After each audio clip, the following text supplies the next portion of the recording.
कल पुनः आप लोग समय पर पधारें और अधिक से अधिक संख्या में आकर के पार्थवेश्वर निर्माण करें और भगवान की कथा का आनंद लाभ प्राप्त करें। श्री राधा।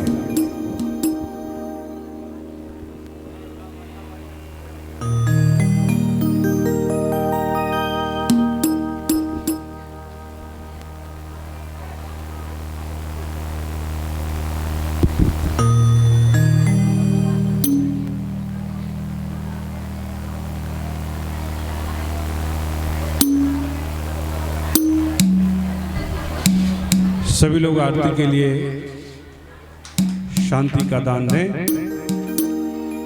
ओम चंद्रमा मनसो जातक्षसो सूर्यो अजात श्रुतादिवायुस् प्राणस्य मुखारदुग्निरजायत।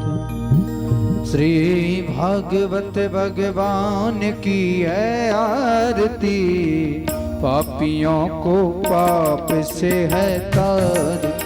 श्री भागवत भगवान की है आरती, पापियों को पाप से है तार। ये अमर ग्रंथ, ये मुक्ति पंथ, ये पंचम वेद निराला, नभ ज्योति जगाने वाला। ये अमर ग्रंथ, ये मुक्ति पंथ, ये पंचम वेद निराला, नभ ज्योति जगाने वाला। हरि नाम यही, हरि ध्यान यही, हरि नाम यही, हरि ध्यान यही, प्रभु की महिमा की आरती।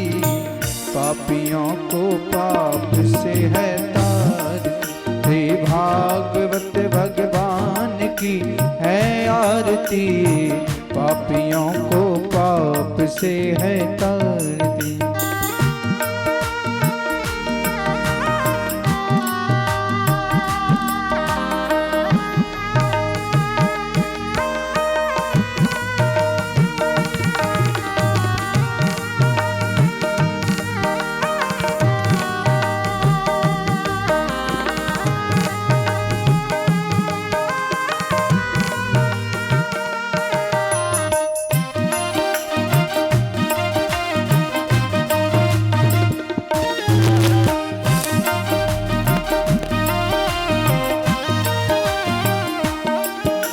शांति गीत पावन पुनीत, पापों को मिटाने वाला, हरि दर्श कराने वाला।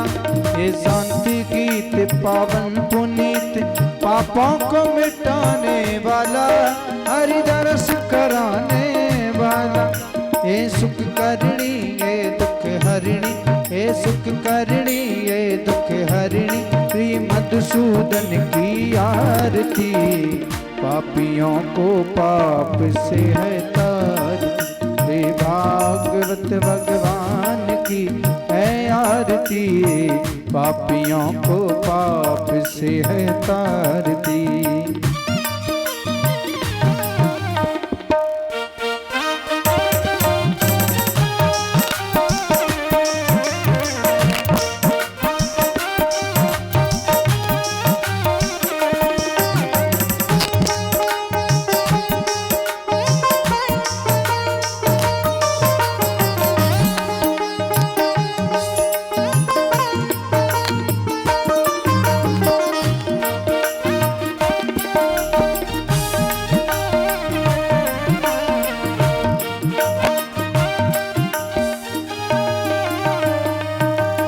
ये मधुर बोल बब पंथी खोल, सन्मार्ग बताने वाला, बिगड़ी को बनाने वाला।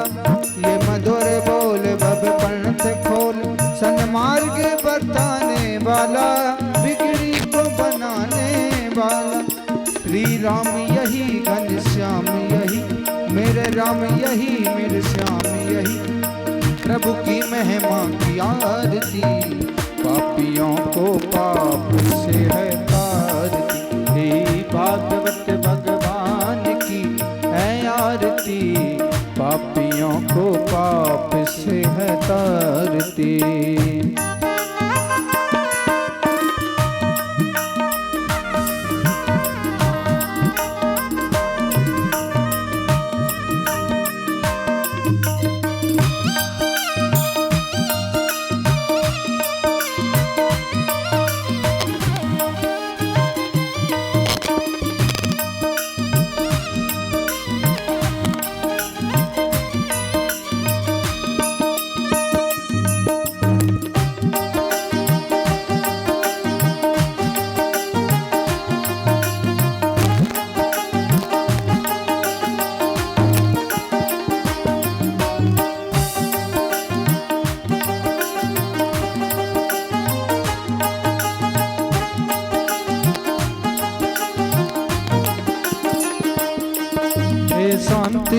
नित्य पावन पुनीत पापों को मिटाने वाला, हरि दरस कराने वाला।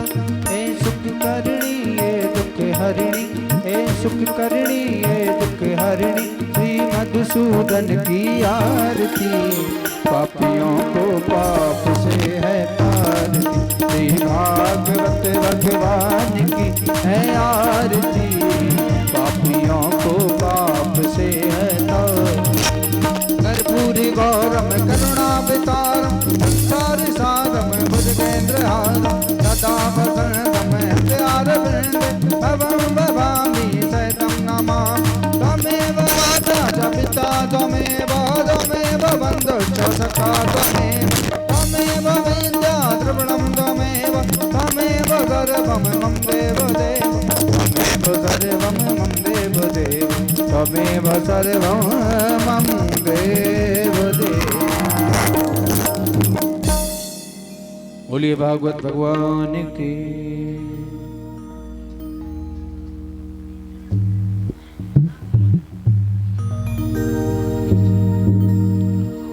ओम यज्ञेन यज्ञमय जन्ते देवस्थानि धर्माणि प्रतिमान्यासन्नाहते हनाकं महिमानः सचन्ते यत्पूर्वे साध्याः सन्ति देवा। ओम एकदन्ताय विद्महे वक्रतुण्डाय धीमहि तन्नो दन्तिः प्रचोदयात्। सेवन्ते गावकुलचम्पकपाटिलाब्जै पुन्नागजातकरवीररसालपुष्पै बिल्वप्रवाल तुलसी